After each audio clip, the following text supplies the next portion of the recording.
Hello, students. Today, we are going to look at a very important idea in development. But first, let's quickly revise a term we have learned before. Do you remember per capita income? It's also called average income. We calculate it by taking the total income of the country and dividing it by the total population, right? And this number, it's used to compare countries. The general idea is that a higher income means the country is more developed. Now, let's think about this a little bit. Is this average figure, this one number, always a true reflection of the lives of the people in that country? Does it tell us the complete story? To answer that, first we need to be very clear about what an average is. Why do we even use it? Just think about your own classroom for a moment. Every student is different, isn't that right? You all have different heights, different talents. Some are excellent at sports, others are brilliant in their studies, and of course you all get different marks. So, if we want to get a general idea of the class's performance, we might use an average. But does that average tell us about each and every student? No. It gives us one single number, but it hides all those individual differences. Okay, good. Now let's take this idea of averages and apply it to a bigger example. We're going to look at two imaginary countries to see how this works. So here we have two countries. Let's call them country A and country B. Now, to keep things simple, just imagine that each country has only 5 citizens. And what you see on the screen is the monthly income for each of those 5 people. Just take a look at the numbers for country A and then for country B. You can already see they look quite different, can't you? All right, now what we're going to do is calculate the average income for both countries. Let's do it step by step. Please follow along carefully. First, let's look at country A. Step 1 is to add up all the incomes. So we have 9,500 plus 10,500 plus 9,800 plus 10,000 and 10,200. If you add all of that up, the total is 50,000. Now for step 2, we divide this total income by the number of citizens, which is 5. So 50,000 divided by 5 gives us 10,000 rupees. That's the average income for country A. Okay, now let's do the same thing for country B. We add the incomes.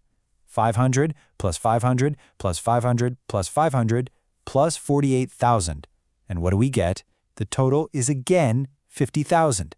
So when we divide 50,000 by 5 citizens, the average income is also 10,000 rupees. Isn't that interesting? So what have we found? We found that both country A and country B have the exact same average income, 10,000 rupees. Now, if they both have the same average income, does that mean that both countries are equally developed? Would you be equally happy living in either country? Let's look a little closer to find out what the average is hiding. And this picture really shows us the reality. Look at country A. The people have a more or less equal share of the income. They are neither very rich nor very poor. But now look at country B. What do you see? You can see that 4 people are extremely poor and 1 person is extremely rich. So while the average is the same, the actual situation is completely different. Country B has a huge gap between the rich and the poor. This is called disparity or inequality. This quote from your textbook says it perfectly. While averages are useful for comparison, they also hide disparities. And that's exactly what we saw. The average was useful to compare, but it completely hid the huge difference in how the income was distributed in country B. So this is the most important point to remember.